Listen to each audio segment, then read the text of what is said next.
Today I'm sharing with you a personal story and some breakthrough tips about setting and protecting your personal boundaries in order to help you better manage work-related stress. Now, globally, work consistently ranks in the top 5 stressors in our lives. Fortunately and unfortunately, managing that stress mostly falls upon us. But I say fortunately because that means that a lot of it is within your personal control and ability to influence.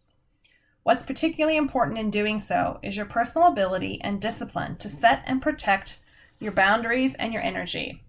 And if you have no boundaries or no strategies in place to adhere to them, then it's very easy to become the person that is always there, always available, who always takes on more work, always stays working late, and also the person that people tend to dump on and that drains your energy, and it leaves you no time for a personal life or your own interest. So here's a little story and a breakthrough tip that someone once told me, which I love to pass along to others. When I was much younger in the corporate world, this is me now, I was the person that I described before. I was doing 120% work. I was working 80 hours a week. I was the one always staying back working late, and I had no boundaries. A more senior person noticed this one day and asked me why I was the one always staying working late in the office. And I replied, explaining why everyone else had a reason that they had to leave by a certain time. For example, one of my colleagues had a dog that they needed to let out. Another had a kid, and someone else had an event that they needed to get to. And his response to me, and it sticks with me to this day, was, well then, it seems like you need to find your reason to get out of here. Wow, ouch, that hurt a bit because it was the truth. So my breakthrough tip number 1 is get a personal life, interest, or reason outside of work. It can be anything. It could be a dog or a pet, dating again, making family or social plans, or signing up for a class that you're interested in, whether that be cooking, painting, dance, personal training, whatever really.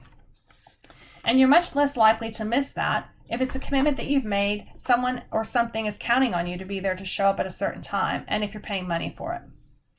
Personally, soon thereafter, I got a dog as my reason to leave the office every day by a certain time.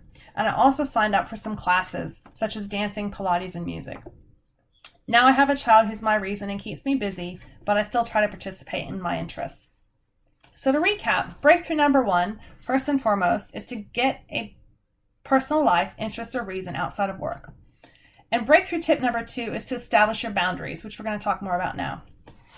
As I got a bit older, those around me at work started to have families, and I noticed many parents would consistently leave at a certain time every day so they could get home to spend valuable time with their kids. Now, if you think about the pandemic, working from home has made this a bit easier, as well as a bit more difficult because you have to be more disciplined now about turning off from work at a certain time. Many people will tell you they have more flexibility, but they also would admit that they're actually working more hours now than they were before, and that they're having more difficulty shutting off from work. This is why it's so important to set and protect your personal boundaries, whether you be working at home or going to an office location. Here are 4 things that you can do to set and protect your boundaries. 1, set your start and end time for work and also any sacred protected times and stick to them. This will help you not only work less, but better prioritize and time box your work activities. You can even set an alarm in advance of your end time in order to signal to you that it's time to start wrapping things up. Number 2, have a plan, but also be flexible because things change and we need to adjust as needed. For example, priorities shift, deadlines change, and maybe your resourcing changes. Number 3, turn off your laptop and your phone outside of working hours. If you're not working, you're not working. You're not available. Number 4, optimize and protect your valuable energy by doing things like getting a good night's sleep, eating healthy, not skipping meals, and avoid people who drain your energy. It's so important. Also, think about the tasks that deplete your energy and try and delegate them or get rid of them. And also think about the activities that bring you energy and try and plan some of those in your week.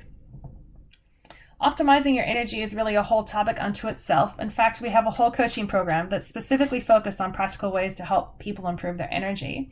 Here's a client testimonial from someone who recently completed that program. She said, after the birth of my second child, I was looking to improve my overall health and increase my energy levels. The 90-day Energy and Health Boost program gave me the motivation and accountability I needed to get myself back on track. The weekly check-ins were fantastic, and by the end of the program, not only had I achieved my goals, but I also created some new habits and adopted new creative ways of thinking. I would definitely recommend Stephanie's services. So if this is something that's of interest to you or something you struggle with, please check out our services and programs via the link in this post or also in the social media profile. You can also follow us in your favorite social media channel via that same link.